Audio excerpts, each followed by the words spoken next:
These are players that you are going to want on your Dynasty Fantasy Football rosters. These aren't super commonly talked about players. They're not super popular players. They're not flashy players. But they're players that right now are making a name for themselves for one reason or another in training camp that you should probably look to get because they're pretty much free, everybody on this list. Let's start with Ollie Gordon. Ollie Gordon, from an analytical standpoint, you'll remember us talking about him from the draft. Bad. Oh, bueno. Oh, it's not good. It's so bad. But he's in an offense now where a couple things happened that were pretty notable this weekend. And actually notable. Obviously, Achane is the starter. We said Jalen Wright was going to be the running back too. Are we walking back on that yet? No, not yet. But we're thinking about it. Yeah. Because truthfully, when Ollie Gordon played in that game, he played better than Jalen Wright did. Jalen Wright was inefficient. Ollie Gordon wasn't all that inefficient. Ollie Gordon had a touchdown, right? I'm pretty sure he had a touchdown, yeah. And while we're not going to totally walk back on that yet, because Jalen Wright, when you're looking at the snap counts for this game, it was Achane had 9 snaps and Jalen Wright had 7 snaps. So like we thought, and Jalen Wright actually got more carries. Jalen Wright pretty much slid into the Mostert role. This is what we predicted, and so we're not walking back on that yet. But it is worth noting that Ollie Gordon probably outplayed Jalen Wright here. He had 8 carries, 33 yards, so he averaged 4 yards per carry. He did have a touchdown. He also had a reception for 21 yards, which is at the end of the game, and they were trying to, come back. And so, I think he's free, so I think it's worth, at least getting him on your roster if he's on your waivers. I mean, trading for him I probably wouldn't do, but he's literally the running back 69 on Keep Trade Cut. Whoa, that's pretty nice. So, with that being said, I think that, Ollie Gordon is somebody that you do need to pay attention to. Obviously, this isn't going to be anything crazy with a lot of these guys because it's going to be a bad offense. I really don't think the offense is going to be good this year. I think Achane's going to be probably the only super fantasy productive guy there. We do still think Wright is the running back too. However, Ollie Gordon did come out have a good week in the preseason, and he is somebody that could easily, again, Jalen Wright, Devon Achane, both small guys. Both guys that could at any point in time not be playing. And at that point, they would give Ollie Gordon a ton of work. I think he could end up being a waiver guy pretty easily in fantasy football this year. And in Dynasty, where you have a ton of bench spots, you can just roster him, get ahead of that, and then he might have some trade value midseason. So go get Ollie Gordon, especially if he's on your waivers. I think he's going to be somebody you'll want to stash on your roster. Yeah, next guy we've got here is William Shipley. So Shipley was a running back that came out of last year's class in 2024. Again, it was not a very great running back class. And it did not turn out to be a good running back class. There were not. Bucky Irving was like the star of that class, and Will Shipley went to a situation where, again, a lot of people were kind of a fan of his skill set, what he could potentially offer, including myself. I was like, oh, he's kind of a nice little dark horse guy, somebody that could get a good landing spot, and then he goes to the Philadelphia Eagles after they go and get Saquon Barkley. Not pretty, not great. Not a good opportunity for Will Shipley. Again, it's especially last season when Saquon Barkley literally had one of the best seasons we've seen for running back in a while. Shipley can't do anything. He can't do jack. And now this season, you're looking at a situation in Philadelphia where, oh, by the way, one of their running back or one of their offensive linemen just went down with a meniscus tear, and he's out indefinitely. Yeah, I know. It was Dickerson. Lineman. Yeah, Dickerson. Yep. And Shipley goes into the preseason game. Obviously, Saquon isn't going to get any usage during the preseason, but Shipley essentially just totally beats out everyone else there.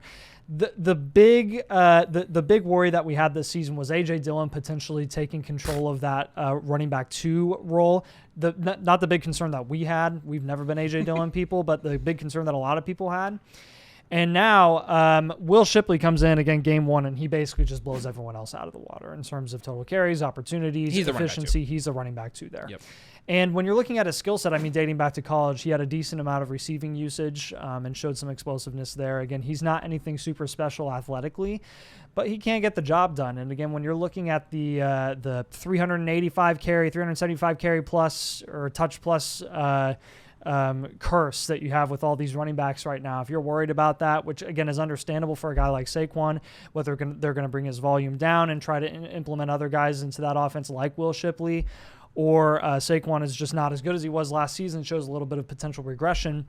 Again, we're not going to predict that, but we will play it safe, and we will go ahead and get some insurance if we can, and Will Shipley, especially for owners of Saquon Barkley in a Dynasty league. Saquon's price right now in Dynasty isn't something that we're super in love with at the moment. It's like clockwork every single year. All these productive veterans gain 15 or 20% value. They go up that much in Dynasty according to startup value. Like Saquon's going early third at the moment, where, I mean, even just a few months ago, he was going like 3-4 turn. And now with his current price, again, not something that we're super in love with, but if you are going to take a shot on Saquon Barkley in your Dynasty League, go pay up for him to go for that championship this year, which again is totally understandable. I would strongly recommend trying to lock down some insurance with Will Shipley. Again, he's not going to match what Saquon does if Saquon were to ever go down or miss time, but you are going to need someone to plug into your flex potentially. And Will Shipley, behind the best offensive line in the NFL, is going to offer that potential upside for you to be a flex option. So keep him in mind. All right, let's talk about Sean Tucker. We actually saw a little bit of a flash from Sean Tucker when he had a pretty big game. Was it this last season that happened? Mm-hmm. I think it was this last season where Sean Tucker had a pretty big game. Yeah. And the reason that this is actually notable now, and Sean Tucker, again, another guy similar to Ollie Gordon that's really not rostered in a ton of your leagues right now. The reason that he becomes notable now is because Rachaad White, clearly, by the way, the backup. They gave Bucky the night off. They brought Rachaad White in. They let him play. He played like 10 snaps, and then he left because he has a groin injury, and he could potentially miss time now. If he does miss time, Sean Tucker might take this job. There is a very good chance. Like, Rachaad White's good. Sean Tucker was, a pretty good prospect coming out of college, athletically especially. He's very, very athletic. Also, he's kind of a little bit of a bowling ball as well when he's got the football. And so, Sean Tucker, depending on what ends up happening with that backfield, could be somebody that at some point in time, if he plays the Rachaad White role, I mean, he's going to be productive in fantasy. Now, will he be startable every week productive? Probably not. But Rachaad White wasn't startable every week productive either when he was playing that role in that offense. But when you're looking at Rachaad White last year, I mean, he did have startable games. He had 16 points, 10 points, 10 points, 29 points, 15 points, 12 points, 19 points, 11 points, 24 points, 14 points, 11 points. Need I say more? I mean, that he was actually consistently startable for 2/3 of the season. And that really is just the nature of that being a very good offense. It's going to be a very good offense again. And if Rachaad White is out, Sean Tucker, I mean, man, like I said, I think he could end up just being like, yeah, you know what? This is my job now. Rachaad White's not unbeatable. Rachaad White also has, he does need to stay healthy in order for him to actually keep this job consistently. And so with Tucker, I mean, Tucker's 23 right now. If you look at his keep trade cut value, I guarantee you he's like running back 80-something. He's running back 73. And so he's worth right now, a fourth. He's worth a fourth. Schultz. Yeah, Schultz. Trey Tucker, Noah Gray. He's worth nothing. So again, you might be a guy where you believe in him. If you think that he's actually going to get some work this year, if you believe the White injury is serious enough, he could be a guy that you want on your dynasty teams. I would venture to say at some point he's going to be on the field this season and make some kind of noise just because that's the kind of player he is. You could get ahead of that right now, get him on your roster. And again, if he does slide in that Rachaad White role, who knows what will happen at that point in that Buccaneers offense. The Bucs coaching staff, by the way, does really like Sean Tucker, and I don't necessarily blame them. So, and again, a lot of these guys are roster cloggers. A lot of these guys, aren't ideal depending on what type of roster you have. That's why Nathan and I, we recommend on your team blueprints, hey, maybe you cut this guy. Maybe these are the guys you pick up off waivers. If you want to get a second opinion on our dynasty team, Nathan and I are doing these blueprints all month long right now. You can get a free one with the annual Motherflocker tier with code DOMAIN, but you also unlock Infinite Blueprint, a new blueprint for that team every single month. So you get 12 reviews, one new one every month, but you get our Discord community, you get the trade calculator, you get our dynasty rankings, you get all the tools on the site. Again, that's all included when you use code DOMAIN at flockfantasy.com/domain. Annual Motherflocker tier, again, gets you that free blueprint. Nathan and I can take a look at your team, and we can give you our 2 cents on what your roster looks like and what you should be doing going into this next season. Well, at this point, we should probably start talking about, one of the best lower end of your roster guys in Dynasty, or the backup quarterbacks, right? You get later in your drafts, and we're always talking about, hey, take backup quarterbacks because at any point in time, they could become fantasy relevant. Did you steal Jimmy from me? I did steal Jimmy from you. You little fricker. You can Ligma. I'm taking Jimmy. You can talk about Efton Chism. Golly. Look, I mean, Matt Stafford, they're like, yeah, he's going to get evaluated, and then he's probably going to be at practice Monday. And Matt Stafford showed up to practice and was like, I'm in a T-shirt. Yeah. Like, well, that's not good. And are we freaking out? No. Not really. Not really Matt Stafford's been in the league since 2009, and I don't know. Like, he doesn't practice all year during the season. Like, right. He doesn't need to practice to be good. Yeah. So there is that as well. This is my guy. Can you let me talk about it? Yeah, well, you took him from me, so Nathan, I wanted to get a little bit of... Excuse me. Golly. With Jimmy, I mean, look, if Stafford really does have some kind of serious back issue here, Jimmy's next man up? Jimmy's not a bad option there from a especially a backup quarterback perspective, like your QB3 in Superflex leagues. not bad. I mean, he's got great weapons in Puka Nacua, Devontae Adams, Kyron Williams, right? And he's been the one practicing with them in training camp. And they've looked fairly good. Can you please let me just finish real quick, Nate? Please. So, look, and Jimmy, I think, is a guy, because he's a backup quarterback that's kind of been switching teams a lot. This is my revenge. This is unacceptable.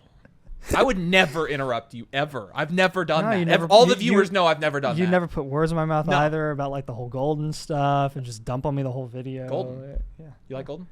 Oh, my God. Okay, so anyways, with Garoppolo, these guys do become valuable in season because the quarterback, I mean, you remember the last couple of years especially, quarterbacks have kind of been dropping left and right during the season. And a lot of times in Superflex leagues, it's like, who can I go get to start right now? And at the point where you're probably starting Daniel Jones, you're like in big trouble. And so Jimmy G, hey, especially if you have Stafford, you should absolutely be getting Jimmy G on your team because he's a guy that he will be fairly productive in Matt Stafford's spot. And he is in an offense with a coach, an offensive-minded coach, a quarterback whisperer coach, that will make him a little bit productive as well. But even if he's on your waivers, he's a good waiver pickup right now in Dynasty because you definitely will have a ton of leverage if you have him and you don't need him because somebody will pay for him. I would not be surprised if you picked up Jimmy Garoppolo and got a second for him in season. Not surprised at all. I know you'd be like, that is absolutely crazy, Avery. Nobody's doing that. I have seen way crazier than that, my friends. Yeah. I've seen way worse backup quarterbacks than Jimmy Garoppolo go for a second because somebody was absolutely desperate in a Dynasty League. It was a must-win week. You had to win. You have to have it. And so, again, you're really just getting ahead of the curve here by going and getting a backup quarterback. And if you're playing in a Superflex League especially, there's absolutely going to be a market for a guy like this. And with Stafford, even if he is ready, he's a good guy to go get just as insurance. And just because even if Stafford's ready, there's a good chance that Stafford doesn't miss some time during the season. And so I'm going to permit you to talk now. So you go now, and you can talk about Efton Chism, who is he's one of like 15 receivers in that. I don't. Yeah, 15 receivers that are all disgusting and gross and not attractive in any way when it comes to their potential fantasy upside this season. But then it's like, well, I mean, who actually is going to produce in that offense outside of Stephon Diggs? I mean, will even Stephon Diggs be the crazy guy that produces? Is it going to be Douglas? Is it going to be Boutte? Is it going to be Kyle Williams, who they drafted in the third round that a lot of people liked? And then there's Efton Chism, who's the undrafted guy that's been getting all the talk and all the buzz in training camp for a while, and he has a pretty solid day. And again, granted, it was with like the second and third team. He had 8 targets, 6 receptions for 50 yards and a touchdown. You can't just look at stat lines in preseason and say, oh, that guy is automatically the number one option because he had a good day against the third team defense on the other side of the ball. That's not what we're saying. What we are saying, though, is every single year you generally have some sort of riser in the New England Patriots wide receiver room because everyone's just waiting someday, sometime, in some age of football for some wide receiver in the New England Patriots offense to show some semblance of production. We haven't gotten it since Julian Edelman, really, like ever. But this could be the year. And again, Efton Chism is like the one guy that is pretty much achievable at this point because Diggs is like 100% roster, Kyle Williams 100% roster, Damari Douglas 100% roster. It's really between Keyshawn Boutte, Mac Hollins, and then your rookies last year who didn't do jack, Javon Baker, and Jalen Polk, and then Chism.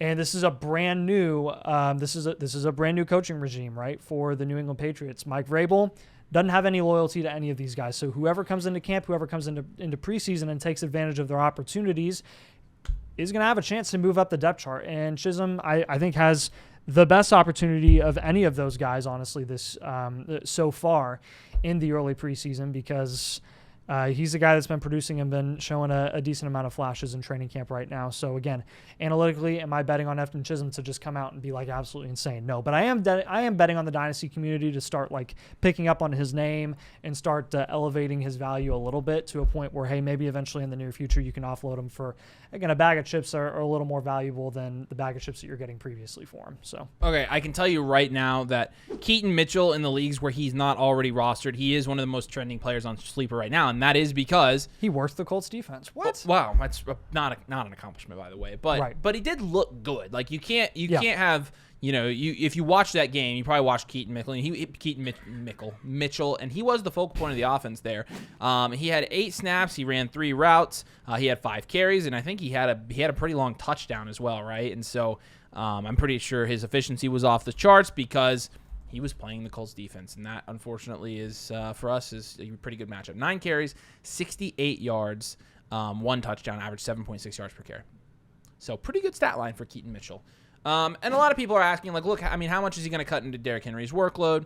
You know, when you're looking at Derrick Henry last year, I mean, we've talked about this a ton, but it's worth noting this again just for anybody who wants to talk about this. In terms of opportunity, 8th in opportunity share, right, while being 2nd in team run plays per game. And so he was 22nd in snap share, though. So there were some times where Keaton Mitchell was able to get on the field last year a little bit. And whether or not Keaton Mitchell makes the most of those opportunities this year, obviously yet to be seen. Keaton Mitchell, though, is going to be somebody that's going up in terms of rostership percentage in your sleeper leagues. And the other thing is Derrick Henry. Yes, Derrick Henry did stay healthy this last year. And we're not going to ever predict injury, but Derrick Henry is, you know, on the other side of 30, and so it's not impossible that he misses time. If he were, the Ravens clearly like what they have in Keaton Mitchell, and so I think that makes him a good potential stash on your roster as we're going into the season as well. And so, again, playing against the Colts and tearing up the Colts defense means almost nothing, but you know, it is worth talking about because when he's shown pass flashes before, and it's not that great of a backfield. Yeah, like, it's kind of the same thing as the Sean Tucker thing as well. Yeah, so. Khalil Mullings is another guy here, very similar to Keaton Mitchell, where past your number one guy, and the number one guy in Tennessee is nowhere near what Derrick Henry is. It actually gets a little interesting. And now with Spears going down with that high ankle sprain, where he's going to miss a significant amount of time. Honestly, him starting the season might be in question. He might not even be full strength at that point if he is technically a go.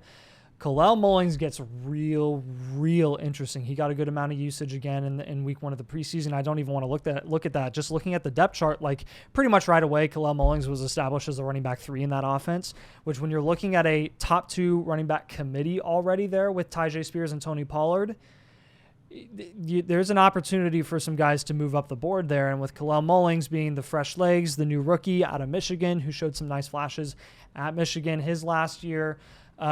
Look, Tony Pollard was far from efficient with his opportunities last season. I think we both believe that his volume is going to go down from what it was last year on a per game basis.